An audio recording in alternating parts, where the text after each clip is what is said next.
Hello दोस्तों, I am Abhishek Singh and again I have come to talk with you. Hope you all are well. But अगर आप लोग ये सोच रहे हैं कि हमारे अगल बगल की भी सारी चीज़ें ठीक है तो आपको आपके बंद कमरे से बाहर निकलने की ज़रूरत है। अगल बगल की चीज़ों से मैं इंडिकेट करना चाहता हूँ our education system, political system, foreign policy, trade and most important our economy. किसी भी देश को चलाने के लिए ये मेन पिलर्स होते हैं और हमारे देश में इन सारी की व्यवस्थाएं अभी हिली हुई है। Now we discuss about our economy. कुछ दिन पहले एक आदमी ने हमारी इकोनॉमी को डेड इकोनॉमी कह दिया। Yes, he is none other than mister Donald Trump, the president of most powerful country in the world.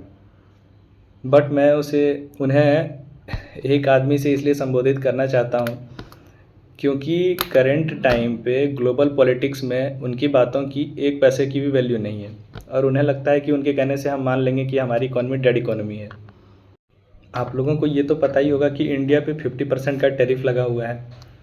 अब अगर कोई देश का समझदार व्यक्ति होगा तो उसे ये बात पता होगी कि जो टैरिफ लगता है वो ट्रेड को रोकने के लिए किया जाता है और किसी देश के ट्रेड को नुकसान तभी पहुंचाया जाता है जब उसकी इकोनॉमी को रोकना हो। अब रोका किसे जाता है? जो ऑब्वियसली जो ग्रोथ कर रहा हो। अब हमारी इकोनॉमी पर मिस्टर डोनाल्ड ट्रंप के द्वारा टैरिफ लगा के रोकने की कोशिश की गई है, मतलब डेफिनेटली है कि हमारी इकोनॉमी ग्रो कर रही है। अब ये तो कॉमन सेंस की बात है। बाकी आप लोग प्रूफ के लिए आईएमएफ और वर्ल्ड बैंक का डेटा चेक कर सकते हैं। उनमें आपको इंडिया की ग्रोथ रेट, जो इकोनॉमी की ग्रोथ रेट होती है, अमेरिका से कहीं ज़्यादा देखने को मिलेगी। बट अकॉर्डिंग टू मी, जितनी ग्रोथ रेट आपको उस डेटा में शो करेगी उसके अकॉर्डिंग भी अगर हम लोग ग्रोथ करते रहें तो हमें डेवलप्ड कंट्री के लिस्ट में आने में कम से कम और 50 साल तो लगेंगे ही। इसी तरह हमारी फॉरेन पॉलिसी का कुछ पता नहीं है, किससे हमें रिलेशन बेटर करने हैं, किससे हमें ट्रेड करनी है, या हम अमेरिका के साथ रहना चाहते हैं या हम रसिया और चाइना के ग्रुप में जाना चाहते हैं। कुछ भी अभी कहना संभव नहीं है। Anyway, it is a slow process. But what about our education system and our political system? पता है दोस्तों, मुझे लगता है हमारे देश की पॉलिटिकल सिस्टम में सबसे बड़ी खराबी क्या है? दो पार्टियों का होना, एक बीजेपी और कांग्रेस। अब इसमें जो बीजेपी है आपकी, वो तो लगभग 12-13 सालों से देश पे कब्जा करके बैठी हुई है। एक बची कांग्रेस, जिसे हम सत्ता में लाना नहीं चाहते। और जनता उन्हें सत्ता में लाए भी क्यों? कांग्रेस को राहुल गांधी जैसे को पीएम बनाने के लिए। यू ऑल नो दैट कुछ दिन पहले राहुल गांधी ने नरेंद्र मोदी जी पे वोट चोरी करके पीएम बनने का आरोप लगाया था और ये मुद्दा ट्रेंड भी कर रहा था। वो ट्विटर हो या और जो भी सोशल मीडिया ऐप है, सब में ये मुद्दा जोर पकड़ रहा था। अब तो लग रहा था कि जैसे अब ये बीजेपी की सरकार गिरा कर ही मानेंगे। लग रहा था कि हाँ, कोई मजबूत अपोजिशन खड़ी है बीजेपी के अपोजिट में। लेकिन अचानक से क्या हो गया? अच्छा हाँ, आप लोगों को तो याद ही होगा, सुप्रीम कोर्ट ने एक लॉ पास किया था ना, स्ट्रीट डॉग के लिए कुछ था। अब आप लोग कहेंगे कि पॉलिटिकल सिस्टम में ये बीच में कुत्ता कहाँ से आ गया भाई, क्योंकि इस कुत्ते के ऊपर बने कानून ने राहुल गांधी के एटम बम जैसे मुद्दे, वोट चोरी के मुद्दे को भी दबा दिया। अब कुछ लोग कह रहे हैं कि इस मुद्दे को दबाने के लिए ही बीजेपी ने ये कानून लाया था।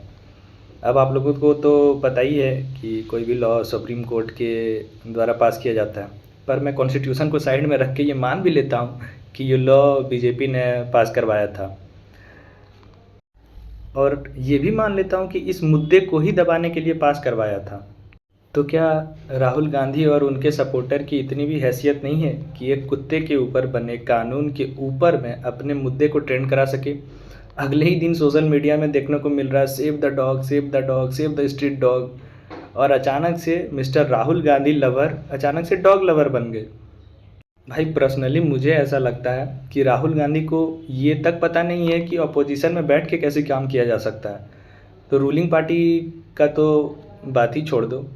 अब आप ही बताइए, जो आदमी इतने दिनों से, इतने सालों से अपोजिशन में बैठा हुआ है, एक छोटा मोटा कानून आने से उनके सारे मुद्दे ही ख़त्म हो जाते हैं। और अगर वो फ्यूचर में सीएम बन जाता है तो वो कैसा काम करेगा? भाई मुझे तो साफ साफ दिख रहा है कि हमारा देश कहाँ जाने वाला है अगर राहुल गांधी पीएम बनते हैं तो। इसीलिए मैंने कहा कि हमारी पॉलिटिकल सिस्टम में प्रॉब्लम है कि दो ही पार्टी है। ग्रोथ रेट हमारी सही से चल नहीं रही है, कंट्री हमारा डेवलप कर नहीं रहा है, कर रहा है डेवलप स्लो रेट से कर रहा है। लेकिन अब चुने किसको? राहुल गांधी को चुन लिए तो जो भी थोड़ा स्लो रेट है वो रियलिटी में डेड इकोनॉमी बन जाएगी और जनता के पास ऑप्शन भी नहीं है।